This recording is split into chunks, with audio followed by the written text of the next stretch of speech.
Fala família Farol, seja muito bem-vindo a mais um episódio do nosso podcast. E hoje eu estou aqui com um grande amigo, um grande homem de Deus, que Deus nos conectou aqui nessa cidade. Pastor Josué, tudo bem? Obrigado, tudo bem, graças a Deus. Muito bom ter você aqui, que alegria. É Pena que a pastora honra. não pôde estar com a gente hoje, Sim. né? Mas logo a gente vai gravar um com a pastora Case também, Sim, com certeza. O senhor já sabe, né? Pais tem que revezar, né? Tem que revezar. Eu tô aprendendo, você sabe que eu tô aprendendo isso agora, né? E a Thay, a gente... Dois, né? Então... o senhor já tem dois, né? Que Temos idade que eles têm? 6 e 4. 6 e Davi 4. vai fazer 7 anos. Olha isso, E o gente, Natan que legal. 5. Eu disse, meu filho, por que você cresceu tão rápido, né?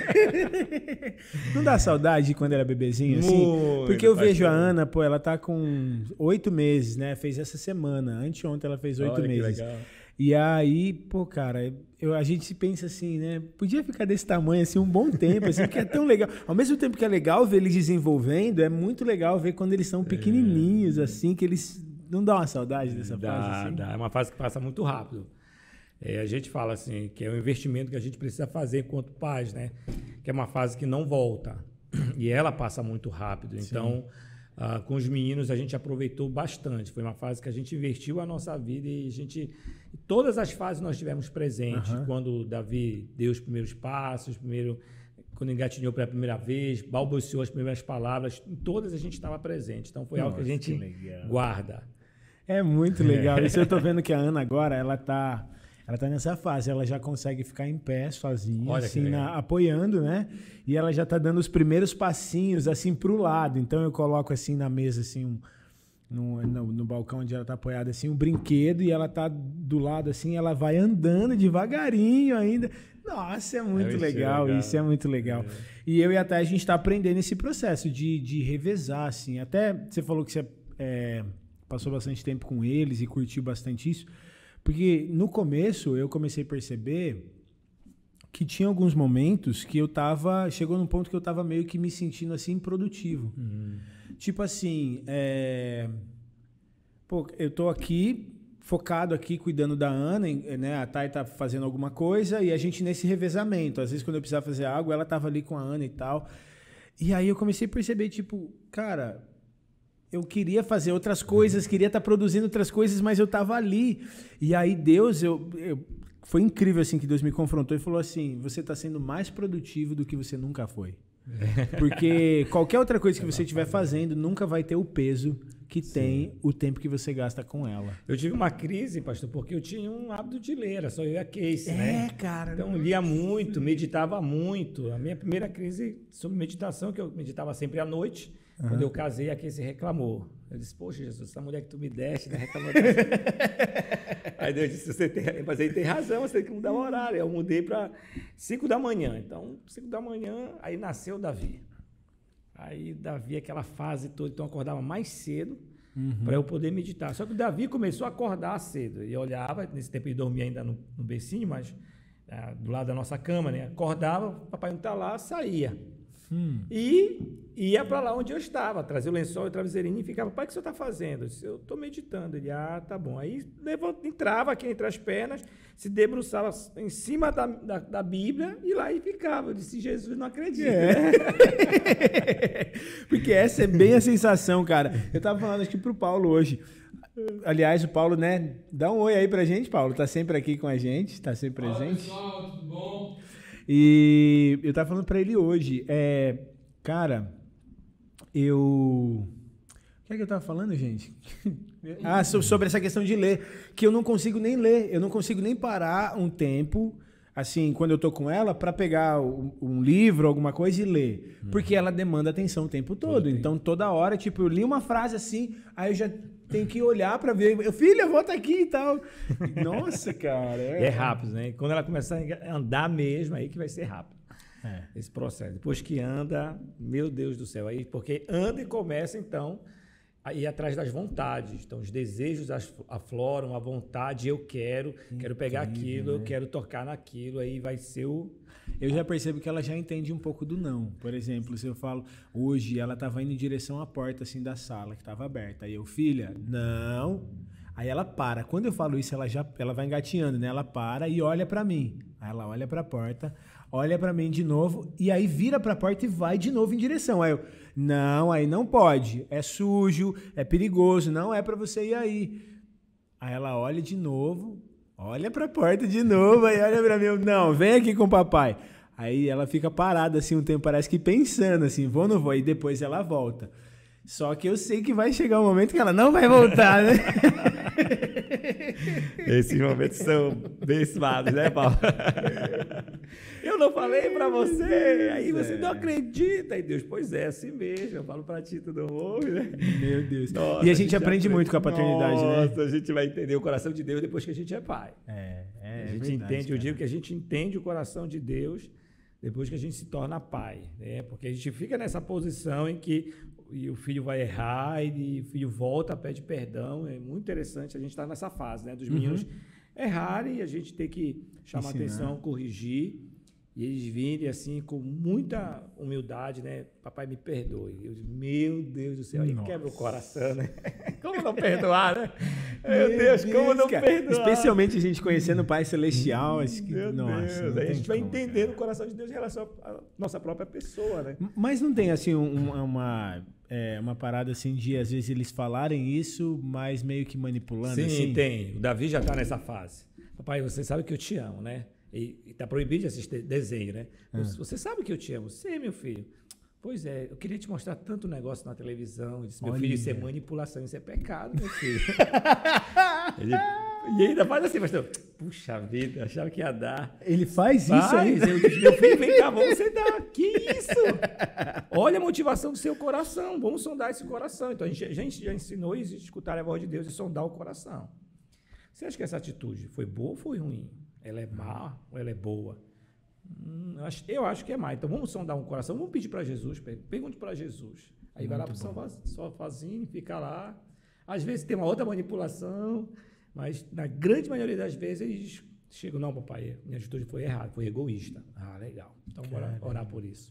Não, e para mim, assim, isso quebra no meio a ideia de que aquela ideia assim, que o ser humano nasce bom e ele vai se corrompendo à medida que ele vai crescendo, né? Porque é o contrário, o que eu vejo é o contrário. A gente já nasce com uma inclinação pro mal, cara. Porque quem que ensinou ele a fazer isso? Mas Deus fala isso em Deuteronômio.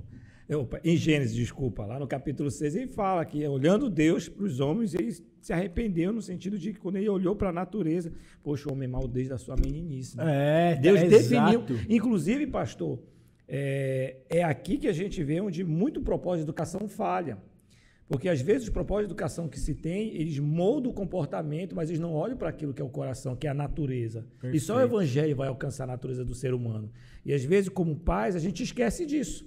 Mas, desde pequeno, os nossos filhos nascem com essa natureza. Então, a gente precisa ensinando para eles que essa natureza, da forma que eles estão pensando, ela é errada. Ela não é a natureza certa, que é a natureza de Deus. Então, a gente precisa ensinar a criança.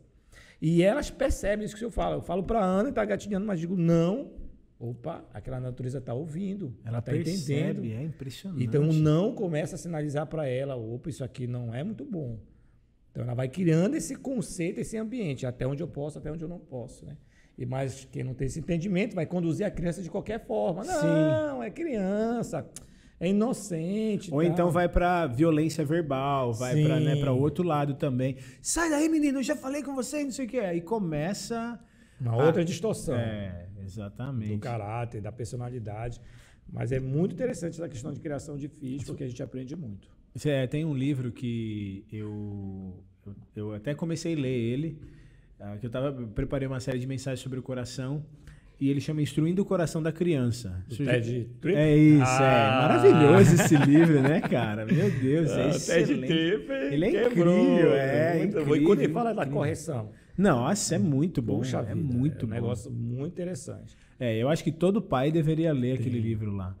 E, bom, falando em livro, o senhor já publicou alguns livros, né? O senhor também tem a escola.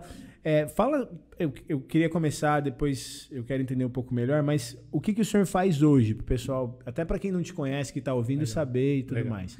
Bom, hoje nós trabalhamos integralmente no ministério, né, de tempo integral.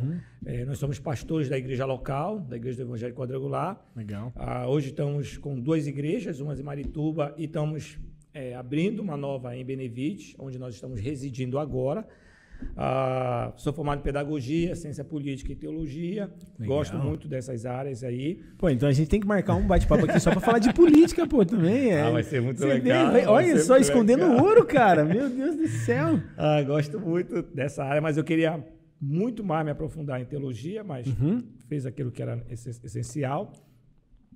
Hoje nós temos o ministério, a Casa de Esté, que demanda esse tempo, né? Que é esse lugar que a gente... Fala um pouquinho, o que é essa Casa de Esté? Então, a Casa de Esté surgiu, na realidade, com uma proposta de Deus, assim, para o norte do Brasil, né? Especialmente para a igreja brasileira aqui, no sentido da gente ajudar os cristãos que já estão um tempo na igreja a resolver algumas áreas que eles ainda não conseguiram romper. Áreas específicas, às vezes, né? E a pessoa não sabe por que ela não consegue resolver. Ela já nasceu de novo, é uma pessoa que ama Jesus, tem um coração no reino, mas existem algumas situações específicas na vida dela que ela não entende, porque essas coisas não deixam de acontecer, já que ela já nasceu de novo.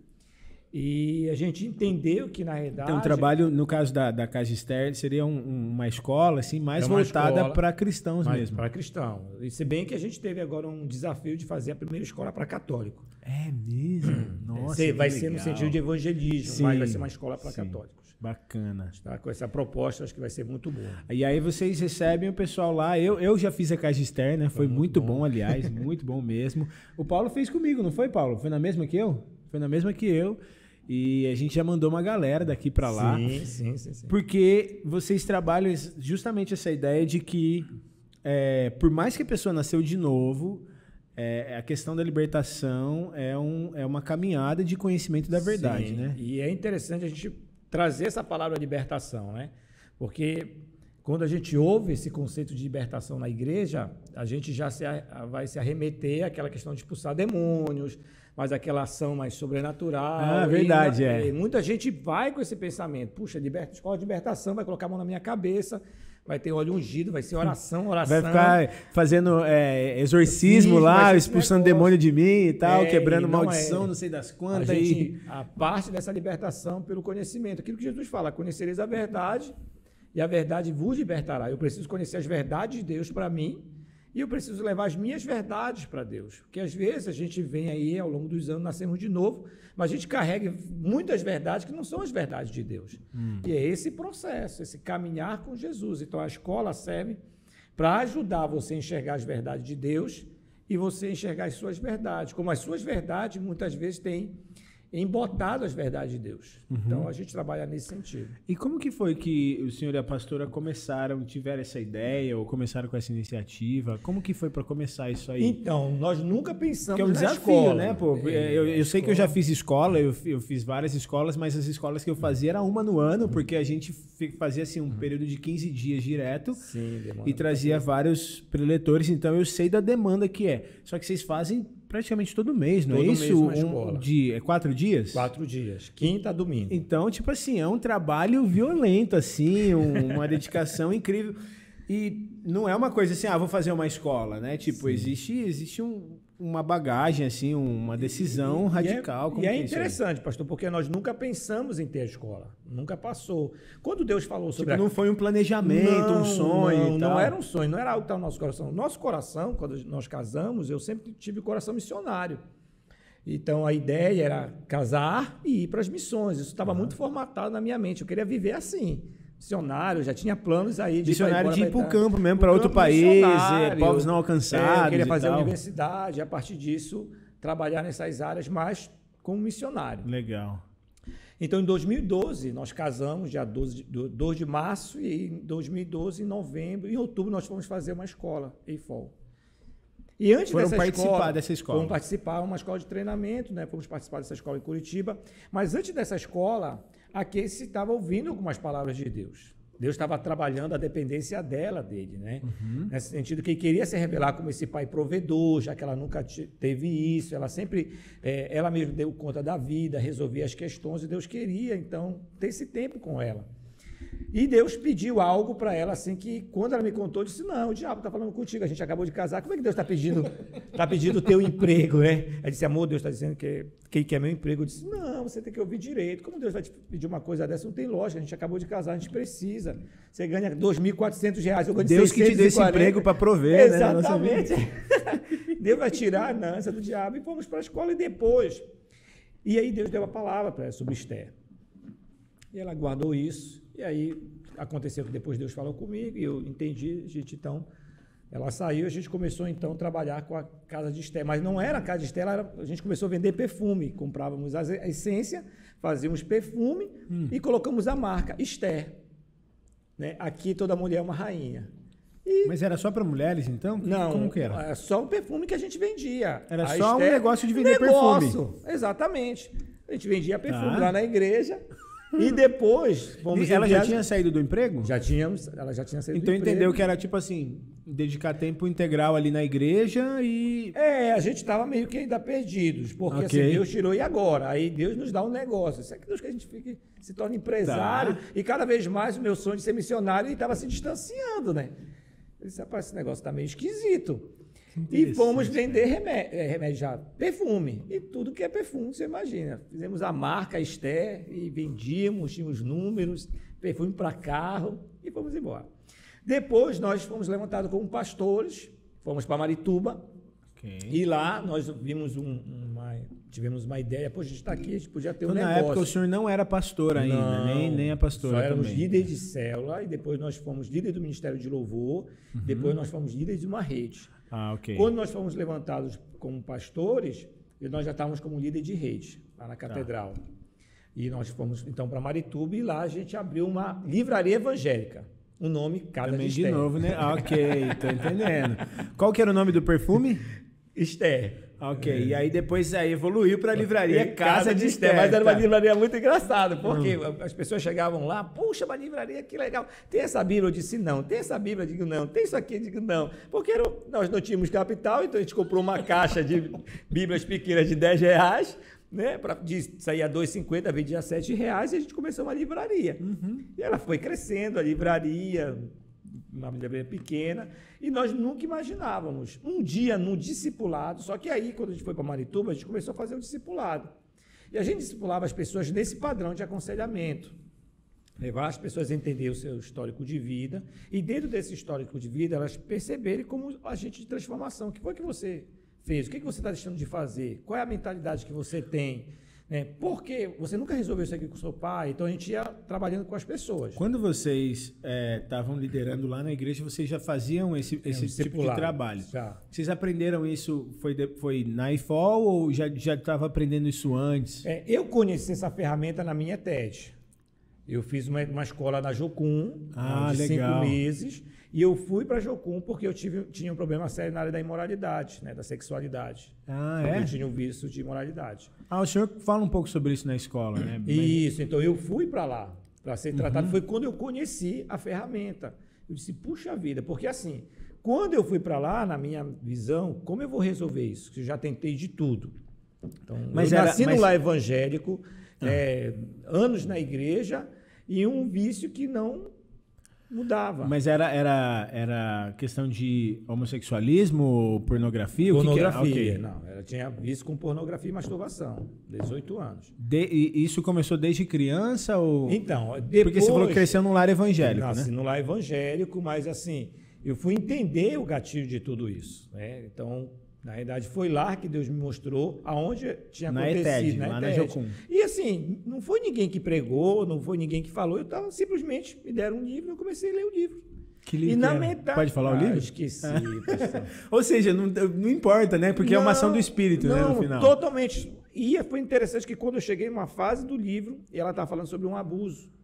E ela estava explicando, às vezes nós passamos por abuso, e a tendência, a gente vê o abuso não como abuso, devido à nossa masculinidade, a nossa visão sexista de sociedade. Na hora que eu li isso, você sabe quando volta a fita? Eu relembrei de uma situação que tinha acontecido comigo, com 6 anos de idade, estava dormindo numa rede, e eu sofri um abuso sexual com um parente próximo. E foi muito nítido isso. Quando isso veio na minha mente, eu disse, puxa vida, E aí eu saí correndo na mesma hora, fui atrás do meu discipulador, a pessoa que nos acompanha nesse período, e compartilhei tudo com ele.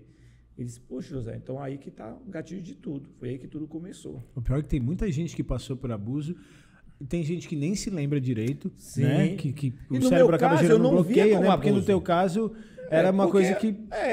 Eu achava que eu tinha ganhado na Mega Sena, perdi a minha virgindade com uma pessoa Que adulta. isso, cara. Então, Já às pensou vezes, isso, velho? o que acontece? O homem passa por abuso, mas ele não vê que é abuso. Por quê? Porque a nossa sociedade é sexista, o que ela faz? Então, ela é vantajoso para você. Foi por uma mulher? Foi por uma mulher. Caramba, cara. Um parente, né? Próximo. Meu Deus, isso é surreal. Isso, porque é o que o senhor está falando, que normalmente, quando é nesses casos, não vê como um abuso. Não. Vê como assim, um moleque perdeu uma virgindade com uma mulher adulta e não sei, entendeu? Exatamente, a vizinha, rapaz, então, mas ele não sabe que ele está sofrendo o abuso. Caramba. É uma injustiça que está sendo ali ocorrendo. E daí de lá, o vício foi desencadeado. Uau. Que a tendência do abuso é esse, né? Distorcer a identidade sexual de quem participa dele. Quando o senhor fez a TED, o senhor tinha que idade? Eu acho que eu já tinha ali meus 27 anos. Ou seja, todos esses anos... De 11, porque eu comecei com problema com imoralidade sexual muito cedo, aí a gente vai percebendo como... Porque o abuso ele desperta precocemente a criança, só que é um despertar já totalmente distorcido. Uma criança de 6 anos não é para saber nada sobre sexo. Então, se ela teve um abuso, ela é despertada de forma disfuncional para a sexualidade. E esse despertar, ele vai sendo, então, se desenvolvendo muito rápido. Então, com 6 anos, você já nos 7 anos, você já sabe muita coisa, 8, 9, 10, e vai embora. Então, muito cedo, e depois de você parar para pensar, eu tive muita inclinação, muito cedo, muita imoralidade na mente. Práticas sexuais muito cedo, de masturbação e tudo mais. E quando conheci a masturbação, aí foi embora. Masturbação, pornografia, aí foi de ladeira abaixo. E teve até uma questão do teu casamento, não foi? Sim, aí o que acontece, né? Aí eu já nasci no evangélico, e sempre com esse problema, né? E assim, nunca tendo, apesar de ter um lar evangélico, não era um lar funcional. Então, eu não tinha diálogo com os meus pais, chegar, poxa, eu estou passando por isso. Então, e aí tinha um ressentimento velado que eu só me dei conta na ETED. Porque quando os meus pais souberam, todo mundo soube, porque ficou assim evidente, não fizeram caso. Todo mundo soube do quê? Do problema do abuso, que o senhor tinha? Do abuso que tinha acontecido. Mas porque foi à noite. Alguém, o senhor contou para mim? Não, foi à noite, eu acordei de manhã todo ensanguentado numa rede. Foi assim, uma cena muito forte. E quando eu vi, então, a minha mãe só olhou, me levou na casa de uma prima que é médica, a minha prima disse, poxa, credo, por que fizeram isso com essa criança só? E ficou por isso mesmo. Então, qual é a sensação que instalou? Se instalou uma sensação de desproteção. Nossa, porque os meus pais não tomaram nenhuma providência e nunca chegaram, meu filho, nos perdoe, porque a gente deixou você dormir perto dessa pessoa. Então, nunca teve isso. Então, e eles souberam quem era, todo mundo sabia quem era, então... Aí teve uma rebelião velada dentro de mim. Então, por isso que eu não conseguia compartilhar com eles, não acreditava neles, porque eles não eram símbolo de confiança. Não, e a maioria dos casos acontece isso. Sim. Né? Tem muita gente que é abusado e que não compartilha por medo, por achar que vão pensar, por vergonha, ou porque ninguém dá um suporte, enfim. Vão rotular e tudo mais. E aí esse abuso desencadeou todo esse quadro. Então, eu cresci num ambiente evangélico com essa disfuncionalidade na área da sexualidade. Então, vivi muitos momentos incríveis na igreja, de batismo no Espírito Santo, unção, falar em línguas. O senhor se batizou com que idade? Com 11 anos. Nas águas eu fui batizado no Espírito Santo, assim, teve essa experiência mais ou menos com 12 anos. Era eu e 2 amigos, nós tínhamos... Naquele tempo não tinha internet, então um adolescente na igreja ia para a igreja orar. Sim, é. E era muita loucura, né? Imagina, um bando de adolescente orando. E naquele tempo a gente não tinha muito norte, né? A ideia é que se tinha aquilo. Vamos buscar Deus, buscar o Espírito Santo. E aí, eu e 2 amigos orando, cara, tivemos uma experiência muito louca. Eu senti um negócio assim surreal. Subia na mesa, eu gritava, eu dava murro, eu não sabia explicar o que tinha acontecido comigo. Que isso, mas, paralelo a toda essa experiência, tinha essa situação. Então o senhor estava vivendo momentos incríveis com Deus, tipo ali, né, fase criança, adolescência, crescendo, o Espírito Santo falando contigo, aceitando Jesus e se batiza do Espírito Santo e tal, mas ao mesmo tempo o outro problema continuava. Tava paralelo aqui, ó. Que louco. Porque tem pessoas que elas têm um encontro com Jesus e instantaneamente parece que... Creio, sim. Né? Eu já ouvi alguns testemunhos assim. Sim. Mas em muitos casos não é assim que acontece, né? Porque é o processo, né? Porque precisa ter um processo de conserto. Né? Existia uma rebelião dentro de mim por conta dos meus pais, eles não terem simplesmente me defendido.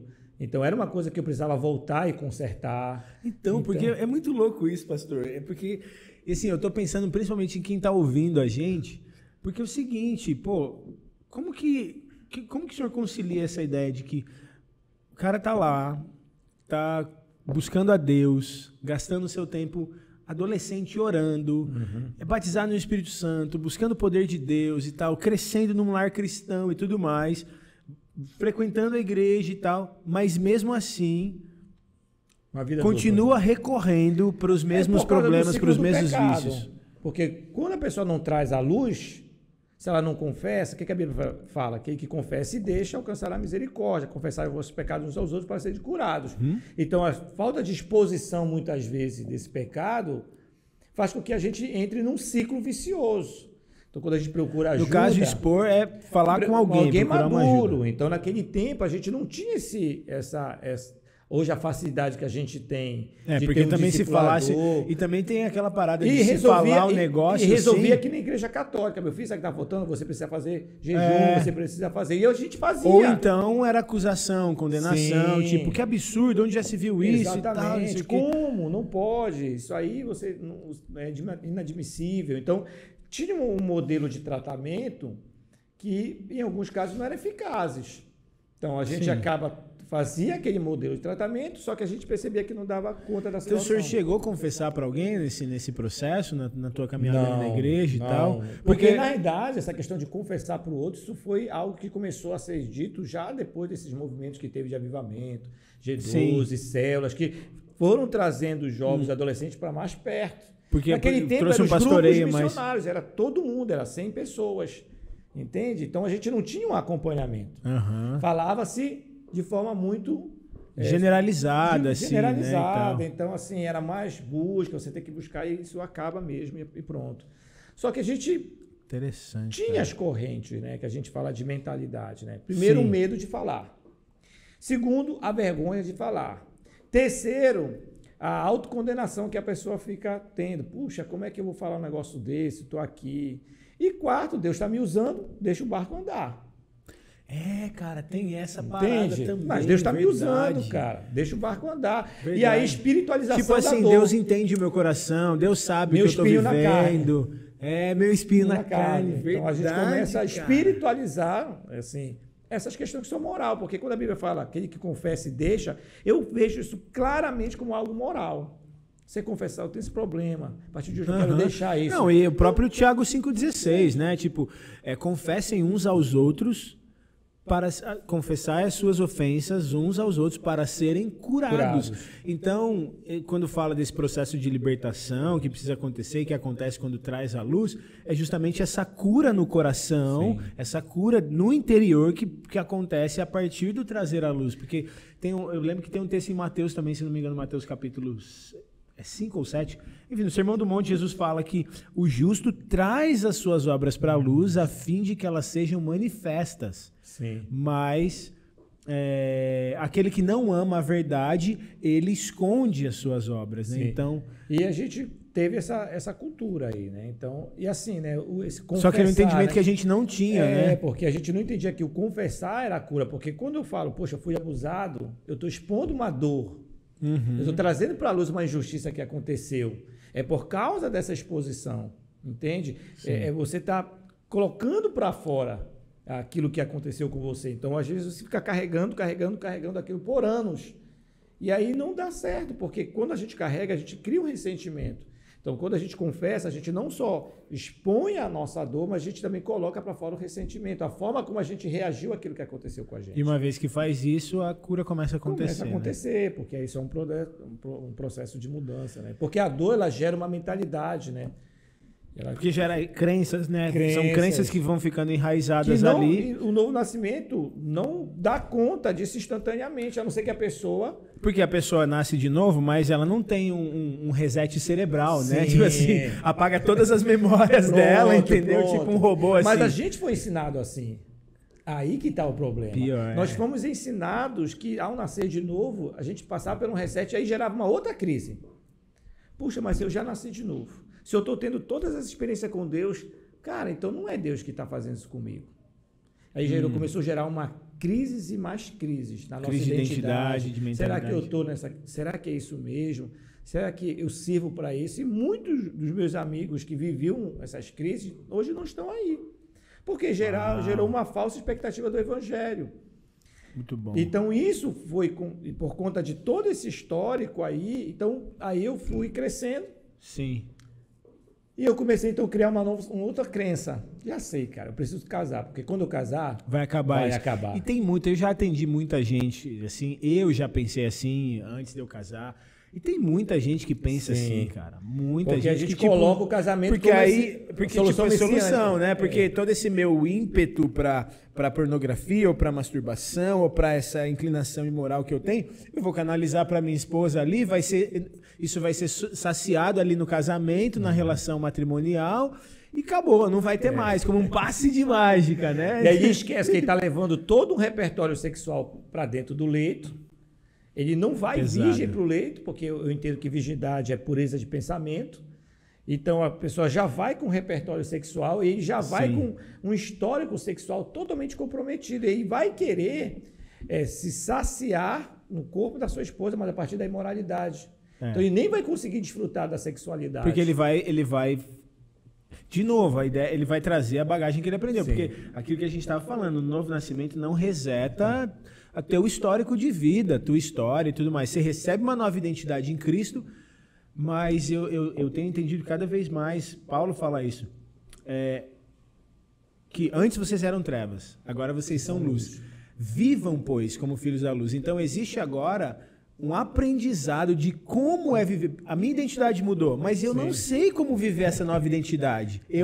Tudo que eu sei é viver como trevas. Exatamente. Agora eu sou luz, beleza. Como que é viver como filho da luz? E aí precisa toda essa desconstrução, né? E aí o grande problema é desconstruir isso. É como um trem. Então tá aqui o trem, tem ali a Maria Fumaça, converteu, ela mudou. Mas os vagões, aparentemente, estão indo ainda na mesma direção. Muito bom, muito bom. Então, mas já teve a conversão, mas até aquele vagão, aquela área passar por ali, vai levar um tempo, um processo. Perfeito, eu lembrei. E o diabo nos engana justamente nisso. Porque é como se mudasse assim, tipo assim. Puxa vida. Peraí, porque a gente sente o novo nascimento. É impossível a pessoa dizer que, como ela não teve uma experiência com Jesus, entende? É impossível a pessoa não passar e não sentir o novo nascimento. Mas esses outros vagões, eles vão levar um processo. Então, nós não fomos ensinados na nossa geração a entender esse processo. Eu lembrei de um outro texto que Paulo fala assim, para a gente se revestir do novo homem, que é segundo Cristo, e que se renova a cada dia. Não tem um texto que fala isso? Se eu não me engano, em Colossenses. Ou seja, por mais que eu sou novo, tudo se fez novo, mas ao mesmo tempo, todo dia agora eu preciso viver essa novidade de vida. Cara, muito louco isso.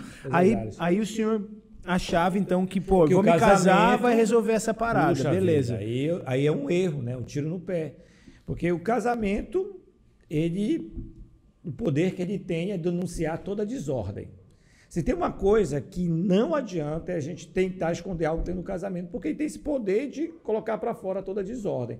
Então, ao invés do vício ele diminuir, o que acontece no casamento? Ele intensifica. Porque você entra numa união, você entra num lugar, você entra legitimamente em algo estabelecido por Deus, que tem um poder de santificar, né? Porque o casamento ele santifica. Sim. E quando você entra com essas pendências, com essas ilegitimidades, o casamento vai denunciar isso. Aí tem duas ou uma. Ou você vai parar e vai resolver, ou então você vai ignorar, ou então vai dar em divórcio. Só que aí o negócio vai se agravando, Vai se agravando. Aí se torna realmente uma bola de neve que a pessoa não consegue sair daí. E o senhor viveu isso aí na pele? Na pele, na prática mesmo. Então, não passamos nem um ano casados. Meu Deus, Casamos, pastor. nem me lembro, acho que em agosto, e quando foi em julho, ou então agosto do ano seguinte, mais ou menos, já não existia mais casamento. Ela terminou? Ela, tipo assim, não quero mais, não aguento mais? Foi um ou processo foi meio que uma iniciativa não, tua, foi assim? um processo de muito desgastes, né? Porque a gente começou namorando, né? Muito nova, ela é muito nova, assim, mais ou menos, mas já com vício moral. No início, uma menina muito pura, inocente para isso, mas depois foi sendo contaminada por esse outro lado. Mas vocês... É mesmo? E Vocês aí não tiveram relações antes do casamento? Não sexuais, mas Relações sexuais, não. relacionamentos impuros, toque, todo o resto, essa coisa aconteceu. Então porque, isso... Porque você foi trazendo isso. E claro, porque aquela eu fui ideia... contaminando aquele ambiente. Eu vi uma vez alguém dizer assim que virgindade não é guardar um membro, um órgão. É você guardar o coração, é guardar... Sim, né, essa todo o pureza. corpo, você guardar se por inteiro. Então, que é essa questão da pureza. Sim. Só que aí você trouxe isso meio que... Foi contaminando. Beleza, a gente não teve relação sexual Aí antes de casar, contaminamos ao mas ponto da quase pessoa chegou lá, né? Tipo assim. Nossa, quase. Várias vezes. E aí você acaba contaminando o ambiente ao ponto do outro também pensar, poxa, então casar vai resolver. Então, ambos casaram no sentido de, vamos casar para resolver isso?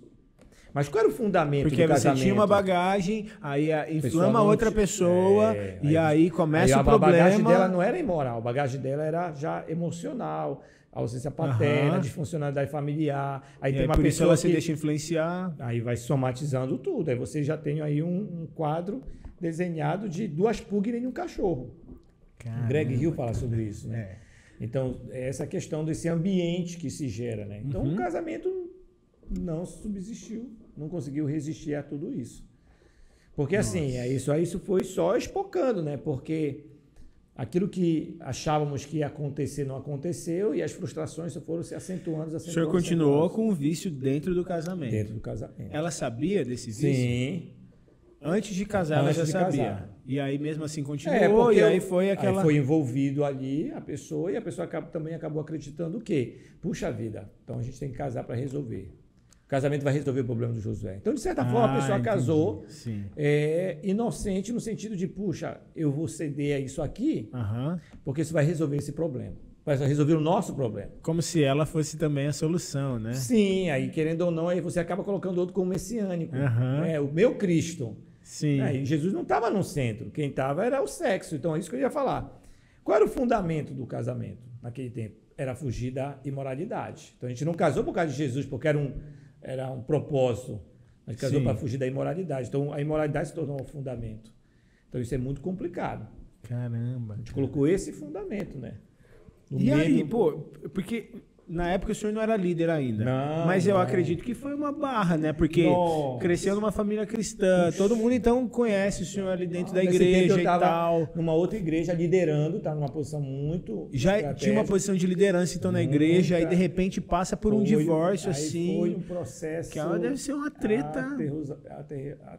Esqueci até a palavra, mas um processo muito... Aterrorizante, né? Aterrorizante. Processo muito difícil. Aquilo que... a gente vai entendendo na prática, né? A gente faz um pacto, né? Na hora do casamento, até que a morte os separe. Então, quem é que tem legitimidade de separar um casal? A morte. Ninguém mais tem essa legitimidade. Sim. Seja o que a pessoa esteja passando, não tem uma legitimidade. Mas quando você divorcia, o que você traz para aquele ambiente? Um ambiente de morte. Então, tudo que aquele casal constrói junto, o que acontece? Se desfaz. É impressionante. Então, a pessoa sofre morte moral, né? Você sofre uma morte ministerial, você sofre uma morte social, um colapso, né?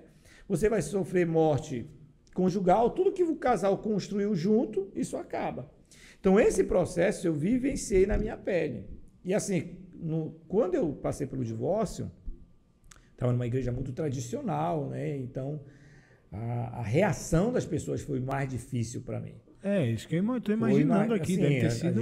eu chegava e as pessoas se distanciavam, as pessoas me encontravam no ônibus e não falavam comigo. Então, teve um distanciamento assim muito grande. Eu me tornei um leproso. Isso foi assim, o mais difícil. Porque eu ia para a igreja tentando, assim, buscar em Deus, ter misericórdia, me ajuda, né? E infelizmente, aquele ambiente eclesiástico, ele não foi legal, ele não foi propício, né?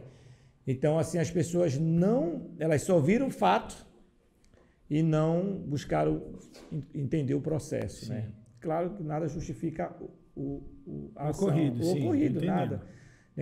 Deus tem poder de transformar qualquer situação, qualquer relacionamento, né? Sim.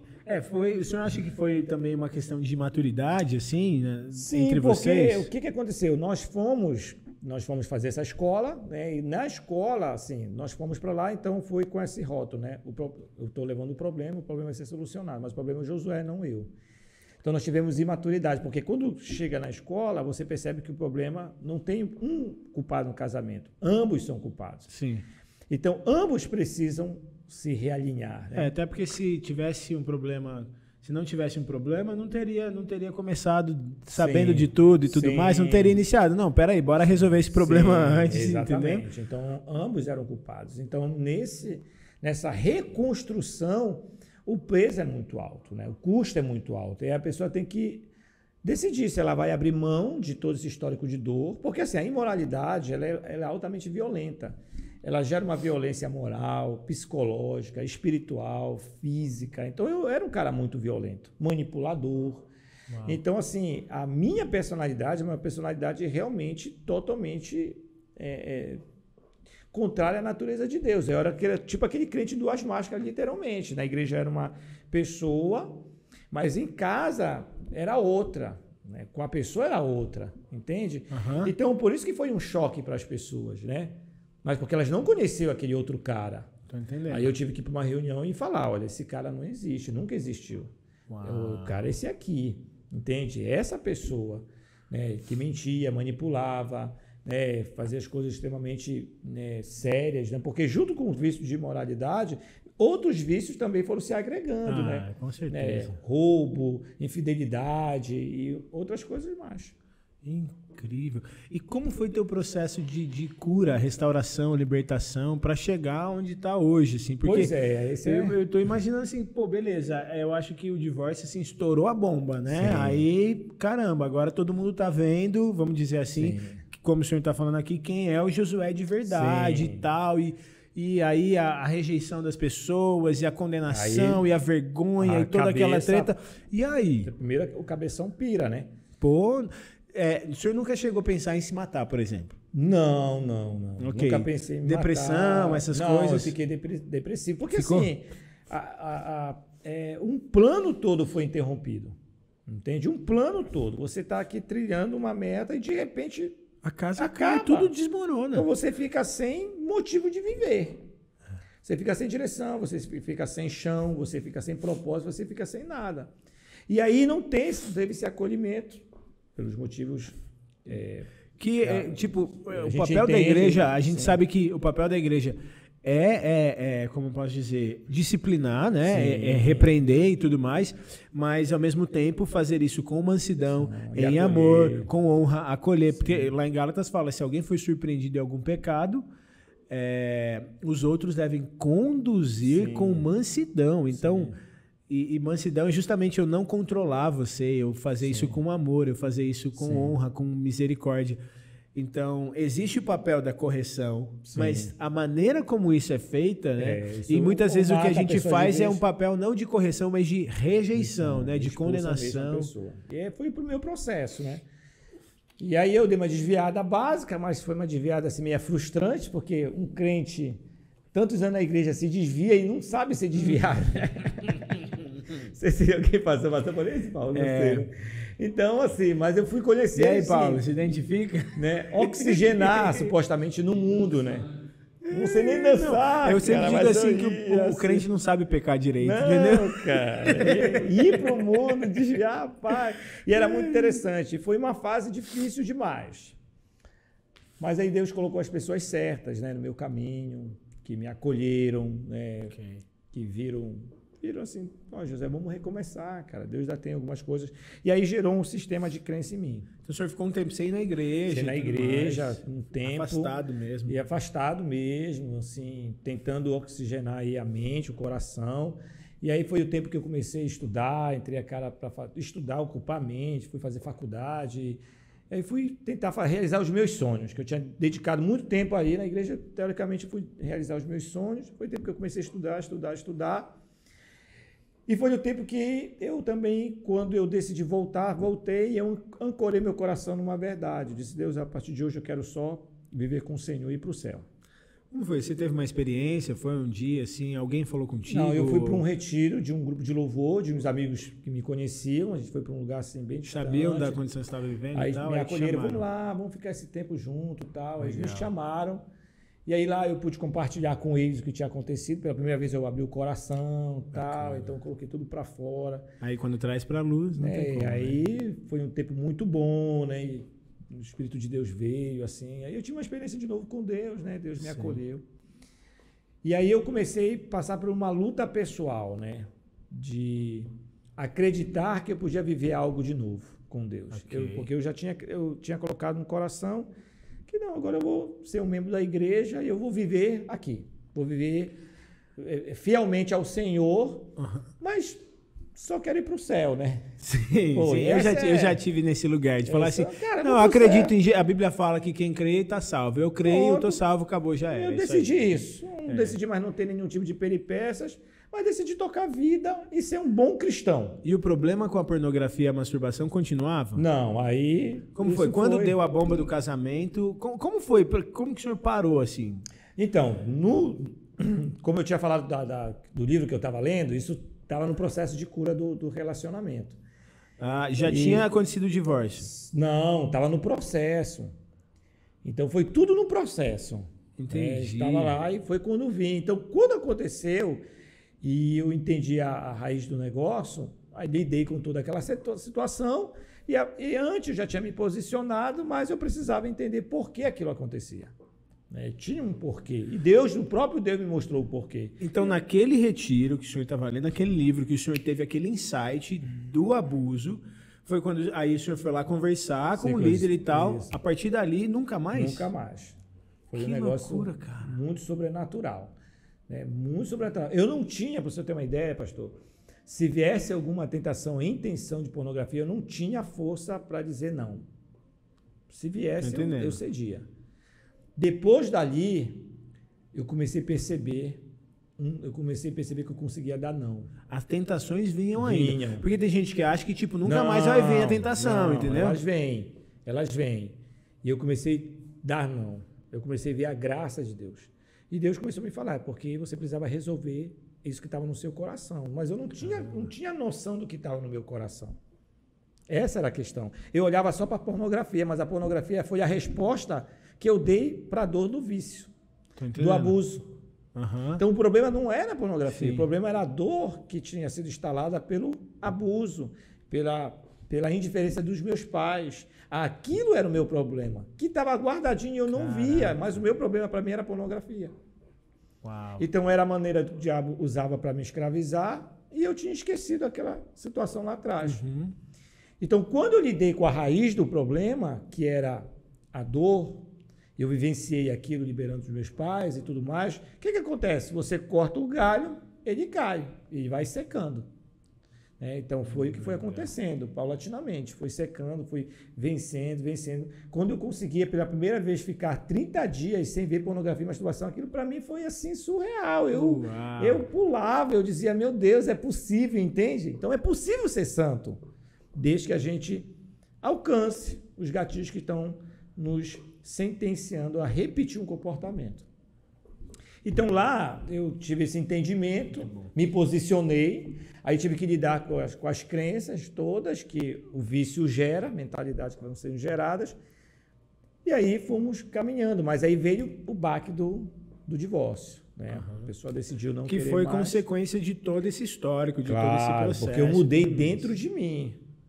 A mudança aconteceu aqui dentro mas e ainda aqui. Continuou aquele mas cara... o ambiente, ele não foi mudado instantaneamente como eu fui mudado. Nossa, que loucura, cara. Entende? Então, aqui a gente está falando de uma experiência de libertação, mas que ainda não trouxe uma mudança completa de modo geral. Porque às vezes a pessoa acha, beleza, fui liberto aqui agora, tive essa experiência, tudo vai ser mar de rosas daqui pra frente. Esse é o problema de muita gente que sai da casa de Esther.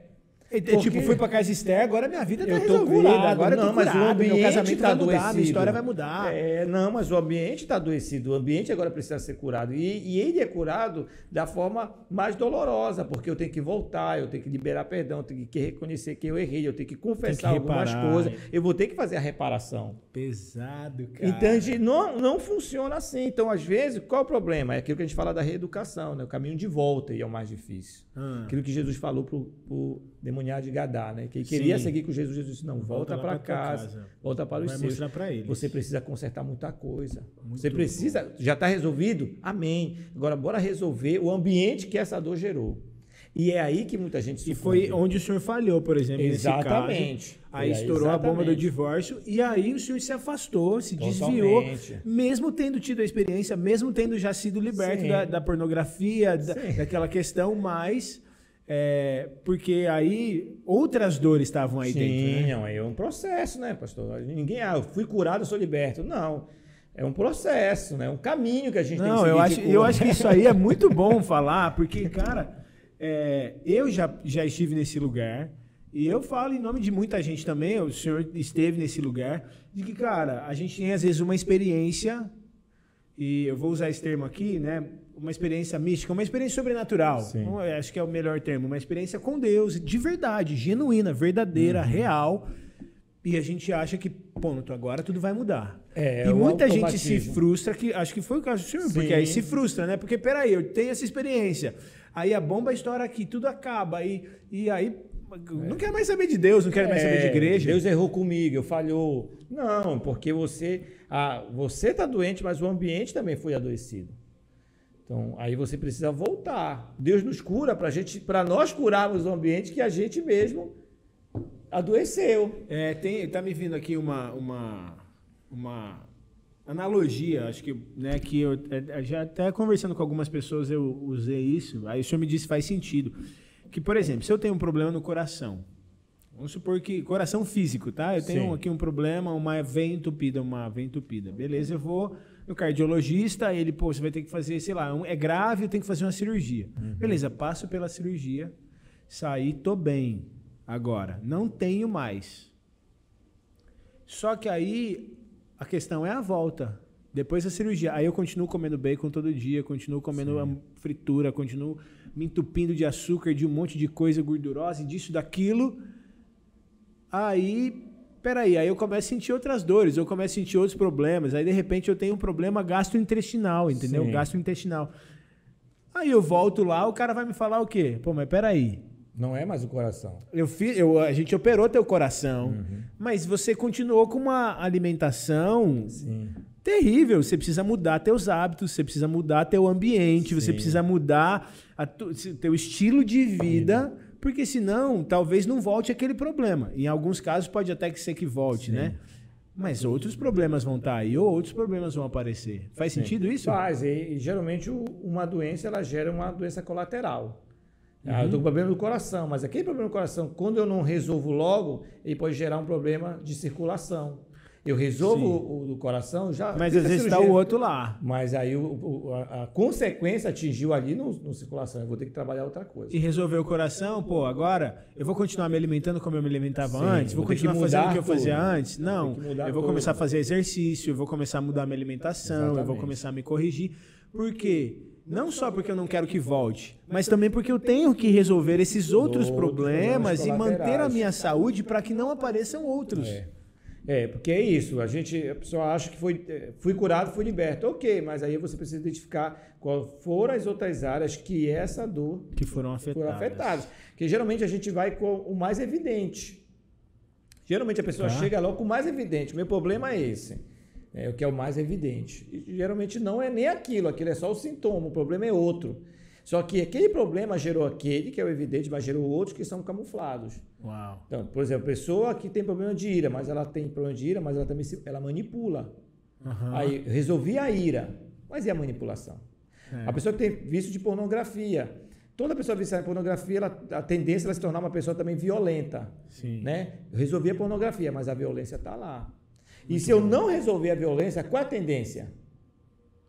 pornografia voltar. Pornografia voltar. Porque você está com vício. É o ciclo. Uma coisa alimenta a outra. Alimentando o outro. Aquilo que Paulo fala, a gente tem que não apenas tratar o pecado, mas remover as impurezas. Eu gosto de dar o exemplo. Vamos supor que a gente passe pano, varra muito bem esse piso. Se a gente passar um pano branco, a gente vai ver que vai ter poeira. Aquilo são as impurezas. Então, não, sabe que essa é uma das minhas frustrações, só em parênteses, né? Pô, cara, minha mãe mandava eu varrer a casa, eu varria, ela chegava e mandava eu varrer tudo de novo. Porque, mãe, olha a sujeira ali, olha a sujeira aqui e tal, não sei o quê. E aí depois, quando eu ia passar pano, pô, mãe, eu acabei de varrer. Aí passava o pano, tinha poeira ainda, tinha sujeira ainda. Essa é a questão. Faz todo sentido isso que eu vivi, isso aí na pele. Então o divórcio foi resultante de tudo isso. Não só da pornografia, mas de todo o ambiente. Não passou o pano, não jogou um veja ali, não porque perfumou. Apesar de eu ter tive uma experiência muito boa com Deus nesse sentido, mas na minha mente, puxa, a gente acha na igreja que é um efeito dominó, né? Eu resolvi aqui, agora Deus vai resolver o resto. Né? Aí volta no mesmo problema do trem e o vagão, né? Exatamente. Nasci de novo, tudo mudou. Exatamente. Então, tudo mudou aqui dentro. Sim. Mas agora eu tenho que externalizar isso, né? Tem que reconstruir, tem que... Aquilo que o Doron Miller fala sobre isso, né? Que depois da salvação, quando a gente recebe a salvação, o segundo maior direito que a gente tem é de ter uma mente nova, é ter a mente de Cristo. É isso que a gente menos tem acesso. É por isso que eu amo Romanos 12:2, né?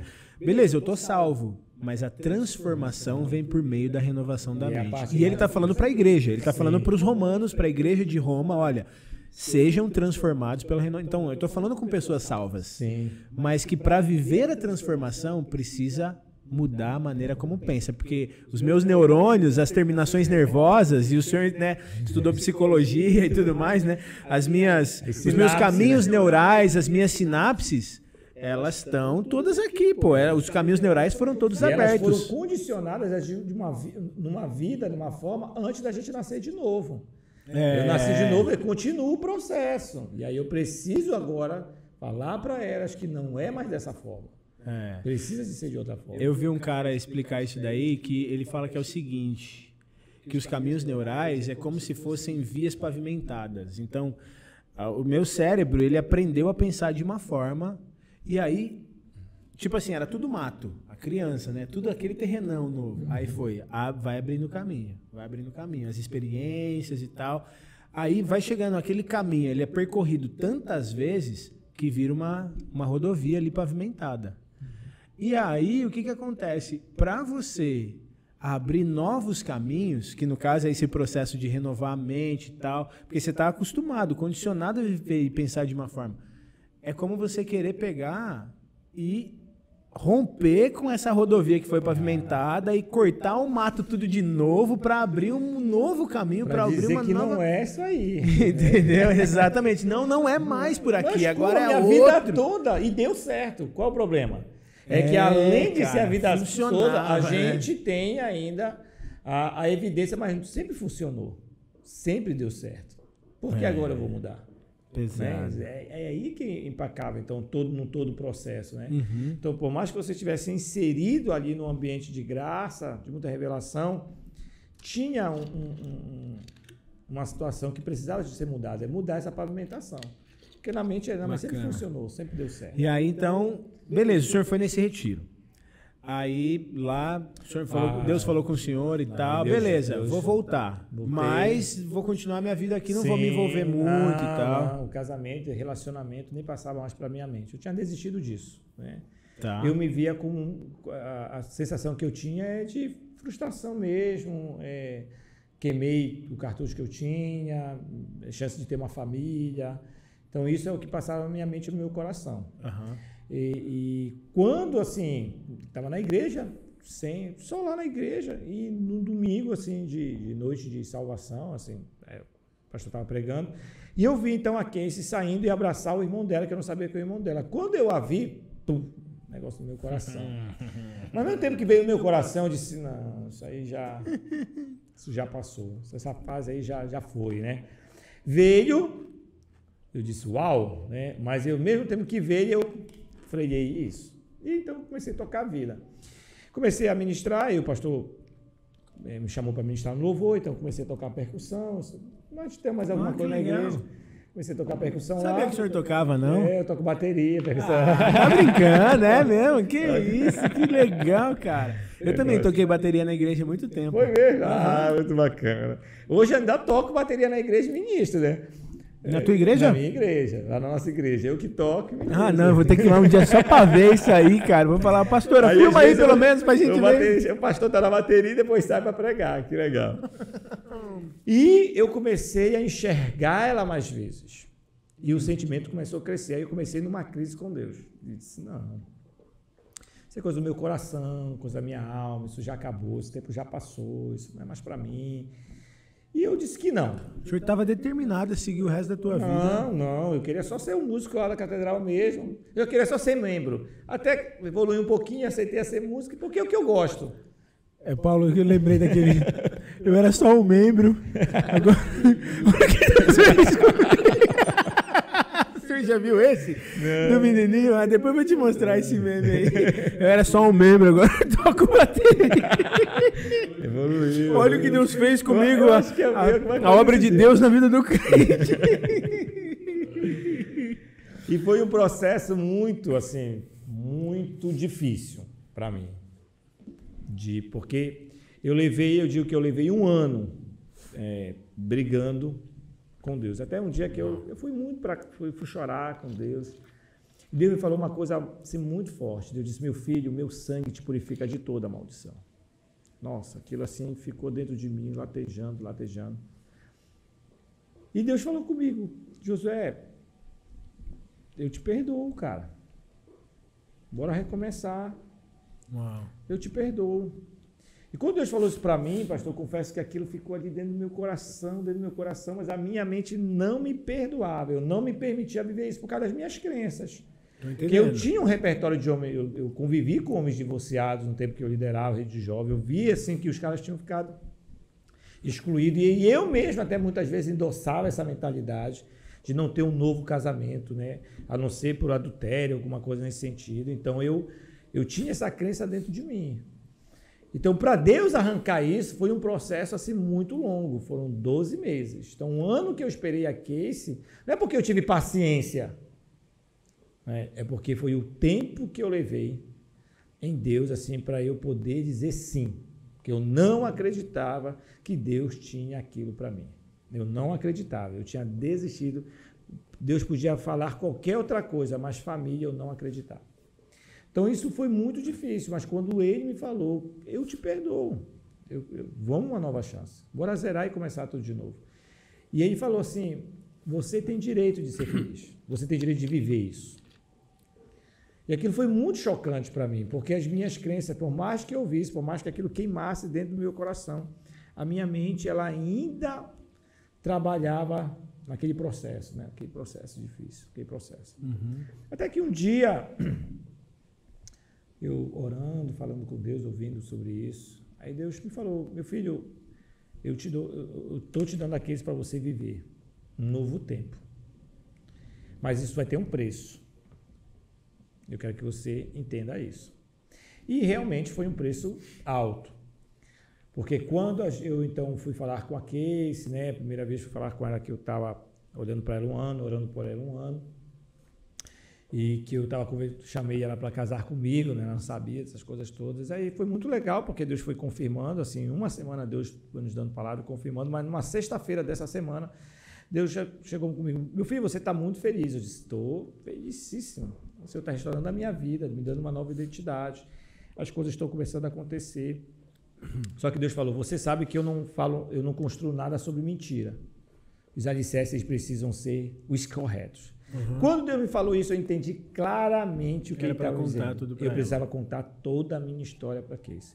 E contar toda a minha história envolvia eu confessar para ela, porque quando eu me desviei, eu pirei o cabeção. Então, numa dessas loucuras, eu acabei tendo relação sexual e contraí uma doença sexualmente transmissível que não tinha cura. Eita, na época desviada. Isso, que é o HPV. Não tinha cura HPV. Não tem cura HPV. Então, Deus disse, você precisa...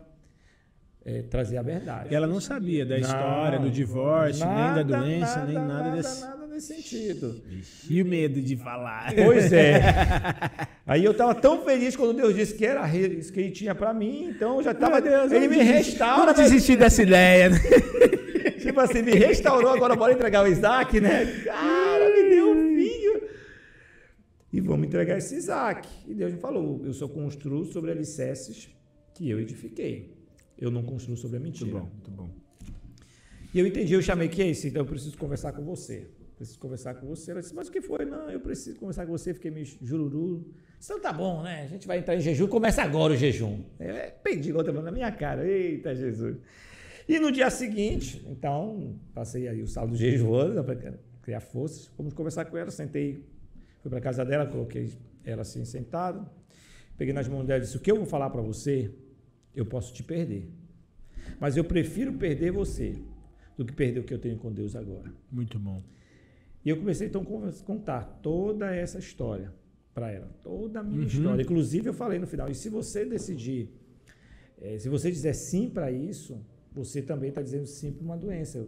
Numa dessas eu contraí HPV, é uma doença que não tem cura, mas eu tenho que te falar a verdade. Para falar sim, você vai estar dizendo sim para essas coisas.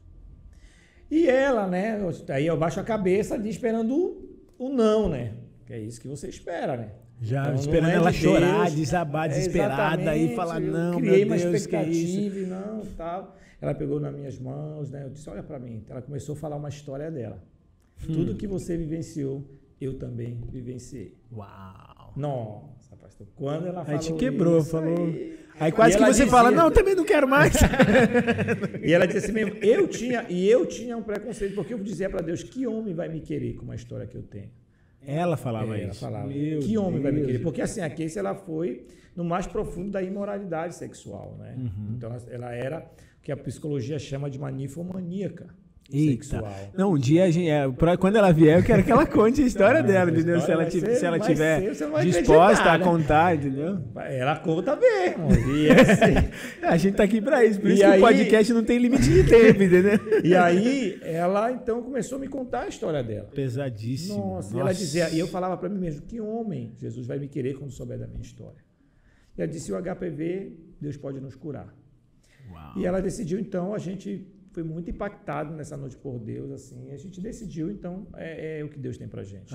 Então, Deus começou a restaurar esse processo aí. Legal. Casamos, depois de 6 meses, ela foi a ginecologista, ela contou a história para a ginecologista, para ver essa questão do HPV, porque nós tínhamos relação sexual, e a médica disse, então, vamos fazer um exame, que é um exame específico que vai mostrar tudo. E ela fez o exame. E foi muito fantástico, porque eu estava muito apreensivo, né? Aí começou a trazer aquele pesar, puxa vida, poxa, eu casei com a minha esposa, não era para estar acontecendo isso. E Deus disse, Josué, eu só construo em cima da verdade. E aí, quando a gente recebeu o exame, ela disse, amor, olha aqui o exame. Estava lá, negativo. E Deus me falou, quando você confessou, eu te curei, porque a confissão cura. Tá maluco, meu Deus do E céu, cara. desde agora, pastor, nós não temos essa doença. Naquele dia, o Senhor me curou. Quanto tempo de casado você já 10 tem? anos. Incrível. Sensacional, glória a Deus. Não, é de tremendo, Deus, assim, cara. Tremendo. Ela é a fidelidade de Deus para mim. Uau. Meu Deus.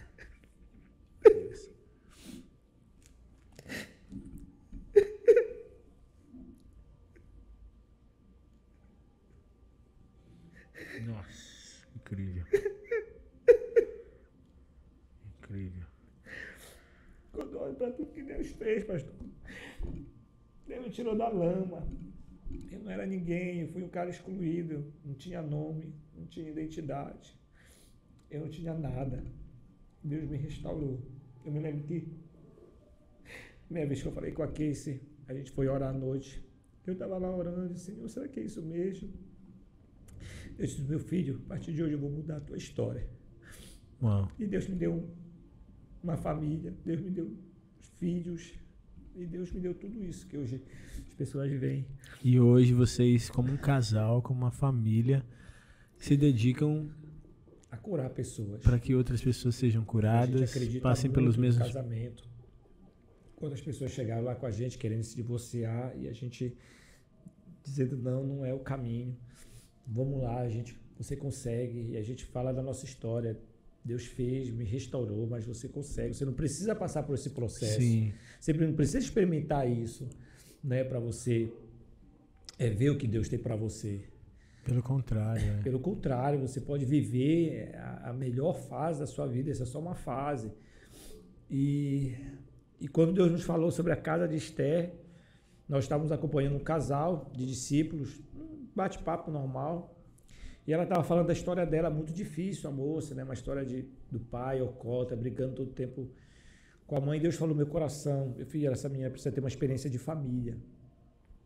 E o Edson, que é um discípulo muito amado, já morava com a gente, né? Uhum. E eu conversei, amor, Deus está me falando que a fulana precisa ter uma experiência de família.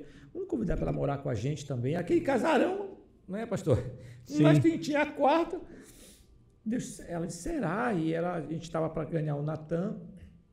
Foi quando Deus falou. E é interessante, numa quarta-feira, nós falamos para ela, numa quarta-feira, aí se passou mais ou menos uns 15 dias, ela confirmou, aí depois mais uns 15 dias ela foi lá para casa. Quando ela chegou numa quarta-feira, Deus me falou, é isso que eu quero que você faça, quero que você abra a porta dessa casa, quero que você receba as pessoas aqui, eu quero que você derrame sobre elas aquilo que eu tenho te dado.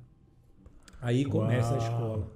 Só que a gente foi falar com Deus. Então não tinha escola ainda? Não, nunca Não passou tinha pela nossa mente escola. Vocês simplesmente abriram o coração, abriram o espaço para acolher uma pessoa. Sim. E aí, a partir disso... Foi que Deus falou, é isso que eu queria. Porque a gente questionava muito a Deus. Por que a gente estava naquele casarão? Por que a gente tinha nos mandado para lá? Nós sabíamos que nós tínhamos... É onde vocês estão hoje já, naquele terreno? Lá em Marituba. Sim. Onde acontece a casa de Esther. Antes nós morávamos só lá, batíamos mato e a gente questionava a Deus por que essa estrutura toda, né? Esses quartos, é muita coisa para poucas pessoas, né? Mas Deus já tinha o plano que nós não sabíamos. Que loucura. E quando foi em 2017, em dezembro de 2017, dia 8, se eu não estiver enganado, nós começamos a primeira escola. E aí nós falamos, Deus, mas não tem estrutura. Só mora aqui 3 pessoas. A louça que a gente tem é para 4 pessoas, né? E como é que a gente vai fazer uma escola dessa? Como é que a gente vai iniciar um processo desse? Não tem louça, não tem copo, não tem cama. Deus disse, comecem e deixem a estrutura comigo. Então nós temos um passo de fé, de acordo com uma palavra que ele tinha nos dado, confirmou, literalmente, e nós começamos a escola. E as primeiras turmas foram assim... muito incríveis, né? Porque 5 alunos era o máximo que a gente podia receber, porque nós ainda morávamos no casarão, então a escola acontecia ali no pátio, né? Acho que a pastora Thay, quando fez, ainda era lá no pátio. Ela foi uma das primeiras, eu lembro, acho que... eu acho que eu bati aqui, afetou aí, não? Okay. Foi uma das primeiras, eu acho que ela foi, né? Foi em setembro uma escola. Foi assim, mais ou menos esse período aí, finalzinho de 2017, início de 2018, alguma coisa assim. Nós morávamos no casarão, então por isso nós só podíamos receber naquele tempo 5, 6 alunos no máximo. E nós não tínhamos os beliches, né? Nós fizemos as camas de pallet. E eu e o Edson, então vamos dar um jeito. Construímos as camas, 3 camas de um lado, 3 camas do outro. Nós emprestamos do pastor Márcio os colchões do encontro com Deus. E aí a gente começou a casa de Esther. Mas foi muito interessante quando a gente começou a falar, gente, vai começar essa escola, e algumas pessoas que já tinham sido acompanhadas por nós. Então, houve todo um mover de Deus, que as pessoas começaram a doar louça, começaram a doar os materiais que a gente precisava. E até hoje, né, a escola de si, tudo que ela tem foram doações. As pessoas começaram a doar beliche, colchão, ar-condicionado. Incrível, e hoje cara. A gente está aí com essa escola. Incrível. A gente precisa parar ou não? Tá chovendo também. Cara, eu tô assim, perplexo, entendeu? Nossa, Deus é tão maravilhoso, tão maravilhoso. E hoje tantas famílias, né? Hoje vocês desenvolveram, a escola está pronta, vocês fazem outras escolas, né? Como que está sendo assim o trabalho de vocês hoje, né? Acho que a gente pode concluir com isso. Como está sendo esse trabalho hoje porque além da Cagister, né, até explicar um pouquinho o que é a Cagister para quem quiser, até quem está ouvindo a gente, quiser saber mais, quiser ouvir, especialmente, seja quem é de fora ou especialmente quem é daqui de Belém. Mas como que funciona e os outros trabalhos que vocês fazem e tal. Você está até com a camisa, né, da Cagister aí. Coincidência, né? Eu vim aí para divulgar o pessoal. Então, essa escola de aconselhamento, discipulado integral, porque a gente entendeu, na realidade, que a Casa de Esther não é só uma escola de cura da alma, mas é uma cura de mente, é uma cura social. Então, a gente acredita muito, o lema assim que a gente caminha, que nós fomos chamados para discipular a nossa geração. Uma geração que não é discipulada vai acontecer que nem aquela geração lá de juízes após Josué. Vai fazer conforme a sua cabeça, a sua vontade. Então, a Casa de Esther é uma das portas, essa é a principal porta, essa escola que trabalha esse mundo interior, do coração, da alma, da mente. Mas hoje ela tem parceria com outras escolas que trabalham, por exemplo, essa cosmovisão do reino de Deus. Então, ela tem se proposto, a gente tem entendido em Deus e Deus tem colocado isso assim cada vez mais, que é um lugar de discipulado, de discipular a nossa geração em todos os aspectos, em todas as áreas possíveis.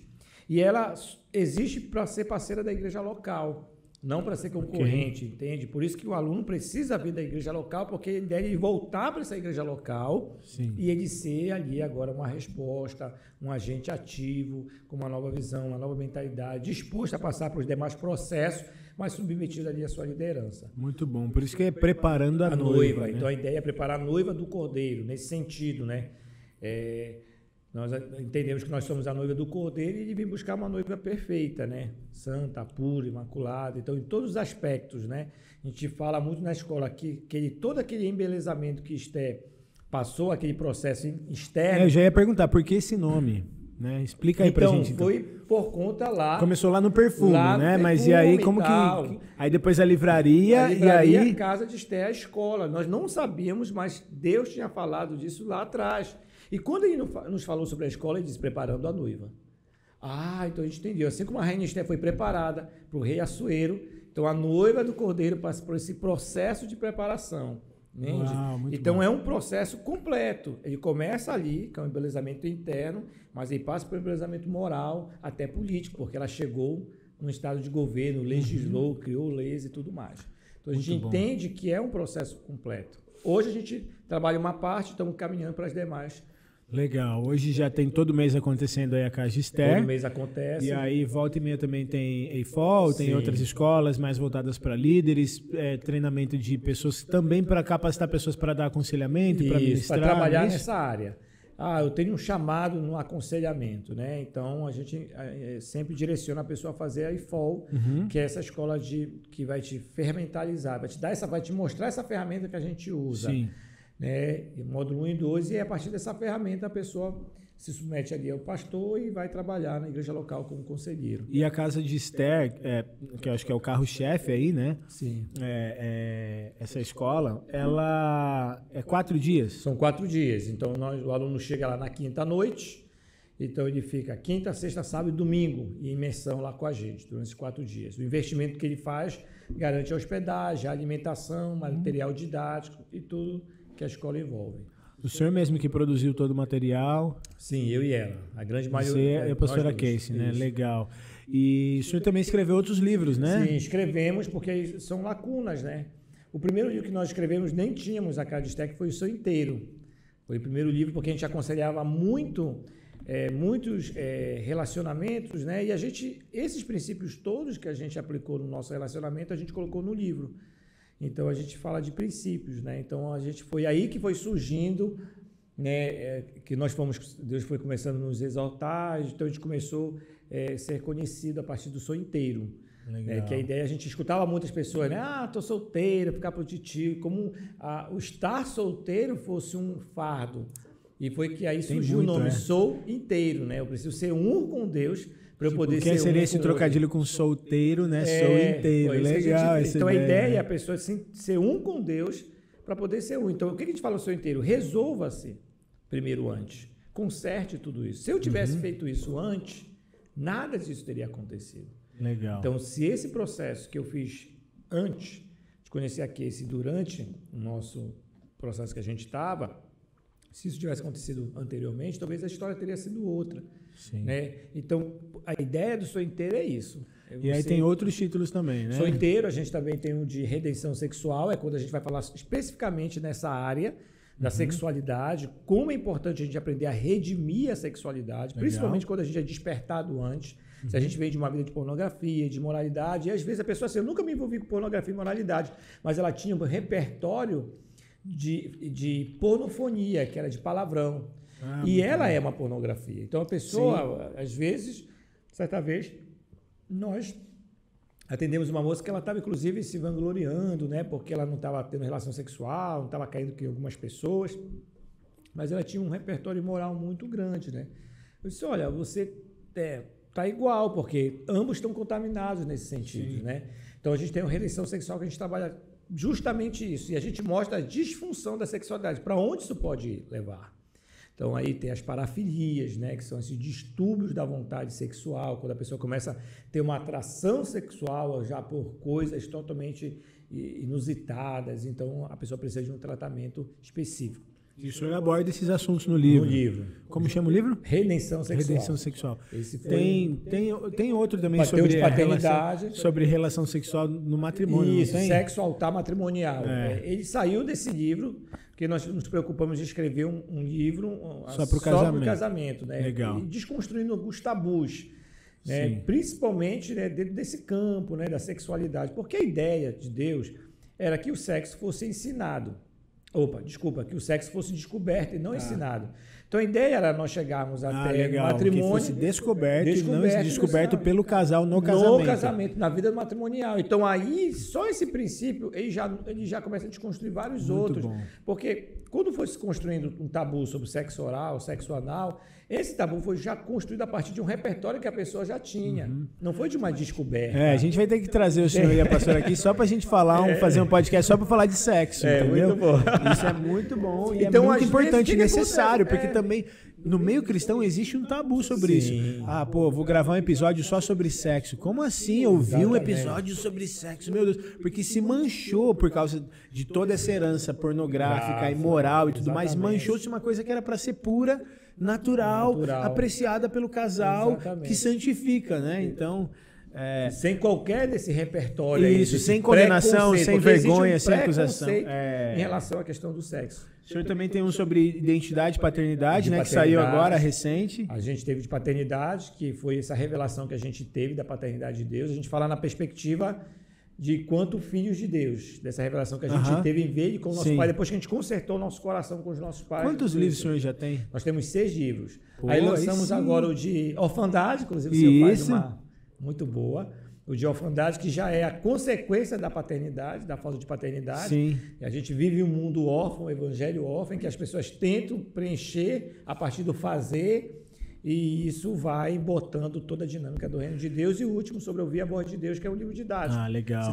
Que é um assunto que as pessoas também precisam bastante, assim, buscam porque a gente tem muita ensinado, necessidade nessa área. A gente foi ensinado em muitos aspectos na igreja. A gente é ensinado a ler a Bíblia, a estudar, como ler, a jejuar, a orar, a se comportar e uma série de coisas. Mas nós não fomos ensinados a ouvir a Deus. Sim. E é a base do cristianismo. Como é que eu não vou me relacionar com uma pessoa que eu não ouço? Entende? E como eu vou ouvir a voz de Deus? Porque tem muita gente que chegava assim, Deus me mandou fazer alguma coisa. Quando a pessoa me falava, peraí, mas Deus está te mandando fazer algo que vai contra o caráter dele.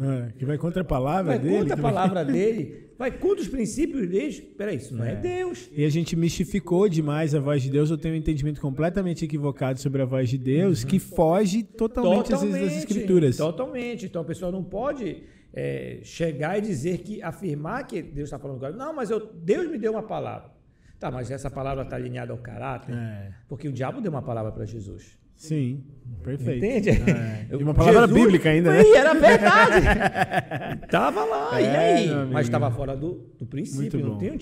Não estava contra a natureza e o caráter de Deus. Então a gente precisa de entender. Muito bom. Então, o pessoal quiser adquirir o livro, saber mais da escola, como faz? Pode entrar lá no nosso Instagram, @Ministério Casa de Esther, lá no nosso link, na nossa bio, tem lá. Tem tudo lá. Então, Perfeito. Inclusive as Então, escolas online, né, que nós vamos começar a lançar. pô, aí melhor ainda. A de reeducação, que é esse Porque aí quem está em processo outros lugares, outros estados, pode outras acessar. cidades, pode fazer, isso, né? de reeducação, que é isso, né? Esse ambiente que precisa ser reconstruído. Porque muita gente passa por processo de libertação, mas ele não quer se meter ao processo de reeducação, Sim. que é 80% de todo o processo. Muito bom. Porque a gente é acostumado a resolver tudo orando e nem sempre é assim. Pastor, foi demais.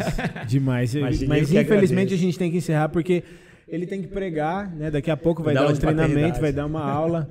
Então, bem que eu queria boicotar essa aula dele pra gente continuar conversando aqui, mas a gente vai trazer de novo pra gente conversar mais. A pastora também vai vir aqui e depois... porque agora a gente fez um só com o senhor, a gente vai fazer um só com ela e depois vai fazer um com os dois, Amém. entendeu? E aí tem muito assunto aí pra gente conversar. Gente, vocês sabem já, então, entra lá no Instagram, Ministério Casa de Esther. Ministério Casa de Esther. Então, aí lá na bio tem o link, você vai ter acesso às informações sobre as escolas, sobre os materiais, sobre os livros. Segue, então, lá o Ministério Casa de Esther. Você também pode seguir as nossas redes sociais se você ainda não segue. Farol Belém no Instagram. E compartilhar esse vídeo. Você precisa compartilhar, se você está assistindo pelo YouTube, compartilhar o vídeo e deixar o teu joinha. Se você está ouvindo no Spotify, curte esse episódio e compartilha com outras pessoas também, ou se você está ouvindo em qualquer outra plataforma. E foi um tempo incrível, meu Deus. Eu queria muito a gente poder conversar muito mais. Tem muita coisa que eu quero perguntar e que a gente... Ai, Jesus. Mas a gente vai fazer um próximo aí. Eu quero ver se o próximo a gente, quando tiver você e a pastora, a gente faz ao vivo, que aí a galera também pode mandar pergunta e tudo mais. Bem legal. Mas é isso, gente. Pastor, mais uma vez, muito obrigado. Eu que tá bom? agradeço, pastor. Foi uma honra. Para fechar, eu sempre peço para quem está aqui com a gente fala aqui para essa câmera aqui uma consideração final, algo que se você, assim, cara, uma coisa que se você pudesse fazer questão que as pessoas soubessem, seria isso. O que você gostaria? O que eu posso te falar, meu querido, é que você decida andar na verdade. Andar nos fundamentos certos, acreditar nos resultados disso. Deus só constrói sobre os alicerces que Ele mesmo consolidou dentro de nós. Nem que para isso Ele tenha que cavar o mais profundo até encontrar essa rocha, essa verdade. Então, o que eu posso te falar é assim, decide, escolhe andar na verdade, que você vai colher bons frutos. Uau, amém. É isso, gente. Valeu. A gente se vê no próximo episódio. Amém. Obrigado, gente. Obrigado, pastor. Demais, cara.